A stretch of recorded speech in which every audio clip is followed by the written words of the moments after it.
20 لوگ پکڑے گئے بغداد کے اندر ایک قتل کے جرم میں۔ ان پر الزام تھا کہ ان لوگوں نے کسی کا قتل کیا۔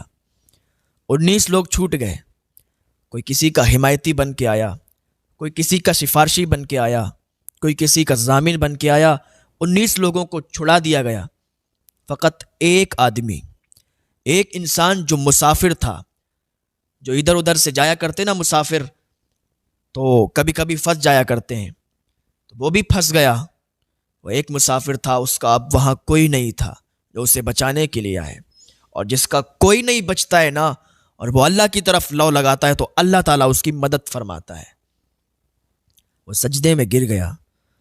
ایک کونے میں جیل کے اندر قید تھا، وہیں پر اس نے سجدے میں سر رکھا اور اللہ کی بارگاہ میں فریاد کرنے لگا، مولا 19 آدمی ابھی میرے ساتھ تھے جو چھوٹ گئے، کوئی کسی کا ضامن بن کے آیا، کوئی کسی کا سفارشی بن کے آیا، کوئی کسی کا حمایتی بن کے آیا، مولا 19 لوگ چھوٹ گئے، میں پھنسا ہوں اس لیے کہ میرا یہاں کوئی ضامن نہیں ہے، میرا کوئی سفارشی نہیں ہے، میرا کوئی حمایتی نہیں ہے، مولا میرا ضامن بھی تو ہے، میرا سفارشی بھی تو ہے، میرا حمایتی بھی تو ہے، اگر تو نے مجھے نہیں بچایا تو میں مر جاؤں گا، یہ لوگ مجھے یہاں مار ڈالیں گے، مولا میرا یہاں کوئی نہیں ہے، جو بھی ہے بس تو ہی ہے، تو میری حفاظت فرما، مولا میں نے قتل نہیں کیا، یا اللہ مجھے اس قید سے چھڑا دے۔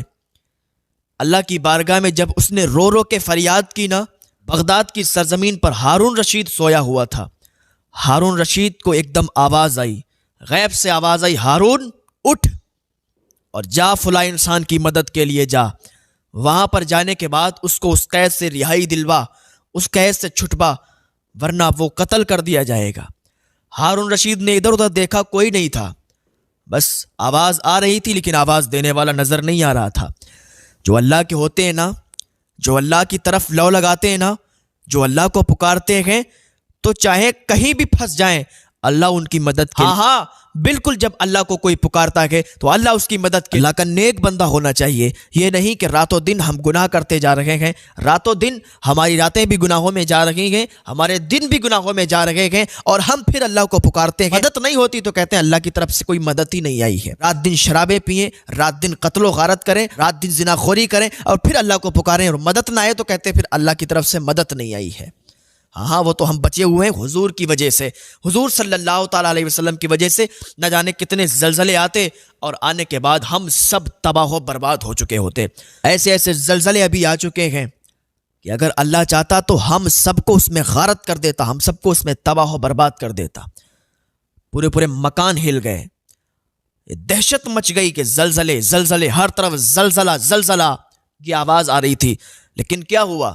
چند منٹوں کے بعد، چند دن بھی نہیں، چند منٹوں کے بعد سب بھول گئے کہ کوئی زلزلہ آیا تھا۔ ابھی کتنا بڑا وہ ترکی میں زلزلہ آیا، سب بھول گئے کہ وہ زلزلہ آیا تھا۔ ہاں ہمارے بیچ حضور صلی اللہ تعالیٰ علیہ وسلم کی دعائیں ہیں جو بیچ میں آ جاتی ہیں اور دائمی عذاب نہیں آتا۔ کیا آپ پچھلی قوموں کو یاد نہیں کرتے کہ پہلے کیسے عذاب آ جایا کرتا تھا اور پوری کی پوری قوم زمین کے اندر دھسا دی جاتی تھی، آسمان سے آگ برسا دی جاتی تھی، آسمان سے آگ کی بارش ہوتی تھی، پہاڑ ریزہ ریزہ ہو جاتے تھے، پہاڑ اڑ اڑ کے آیا کرتے تھے، تو تباہی مچا کرتی تھی۔ آج ہم کیوں محفوظ ہیں؟ ذرا اپنے گریبان میں جھانک کر دیکھیں، اگر حضور کی دعائیں ہمارے ساتھ نہ ہوں تو ہم بھی کب کے برباد ہو چکے ہوتے اور انہی زلزلوں کے اندر دھس چکے ہوتے۔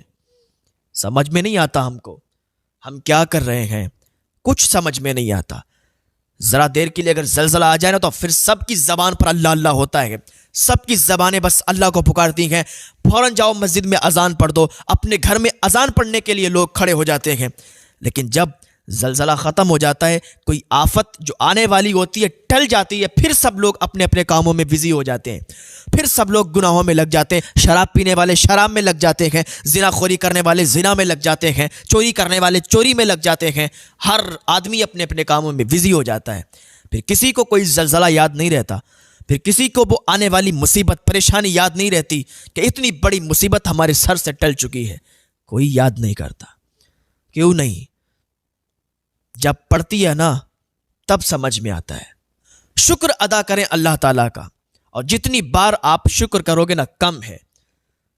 ہاں شکریہ ادا کرتے رہا کریں، اللہ نے ہمیں بہت دولت سے نوازا ہے۔ اگر ہم بالکل بھی غریب ہیں نا تو پھر بھی بہت امیر ہیں، اس لیے کہ ہمارے ہاتھ پیر سلامت ہیں، ہماری زبان سلامت ہے، ہماری آنکھیں سلامت ہیں۔ اللہ نے ہمیں آنکھیں دی ہیں، اللہ نے ہمیں کان دیے ہیں، اللہ نے ہمیں منہ دیا ہے، ہاتھ دیے ہیں، پیر دی، پھر کس چیز سے ہم غریب ہیں؟ تو میں عرض کر رہا تھا، ہارون رشید بھاگتے ہوئے جاتے ہیں اسی جیل کے اندر، تلاش کرتے ہیں، کوئی نہیں ملتا ہے، کوئی نہیں دکھائی دیتا ہے۔ ایک دم خیال آتا ہے دل میں کہ مولا یہاں تو کوئی نہیں ہے، کس کو تلاش کروں، کس کے بارے میں تو نے فرمایا ہے؟ جاتے ہیں تو ایک کونے میں وہی سجدے کی حالت میں ہے اور اللہ کی بارگاہ میں فریاد کر رہا ہے، مولا میرا ضامن بھی تو ہے، میرا حمایتی بھی تو ہے، میرا سفارشی بھی تو ہے، آج تو ہی مجھے بچا سکتا ہے، میرا یہاں کوئی نہیں، بس تو ہی تو ہے۔ جب اتنی آواز کانوں میں آئی نا تو ہارون رشید گئے اور اس کو چھڑایا، چھڑانے کے بعد اپنے گھر لائے، لانے کے بعد محلے میں اعلان کر دیا کہ اگر تم لوگ اللہ کا زندہ ولی دیکھنا چاہتے ہو تو دیکھ لو، یہ وہ ہے کہ جس کی ضمانت خود اللہ نے لی ہے۔ اپنی زندگی کو اللہ کے بتائے ہوئے طریقے سے گزار کے دیکھو، اس کے نبی کے بتائے ہوئے طریقے سے گزار کر دیکھو، پھر دیکھو اللہ کی کیسی رحمتیں تم پر برستی ہیں، اللہ کی کیسی برکتیں نازل ہوتی ہیں۔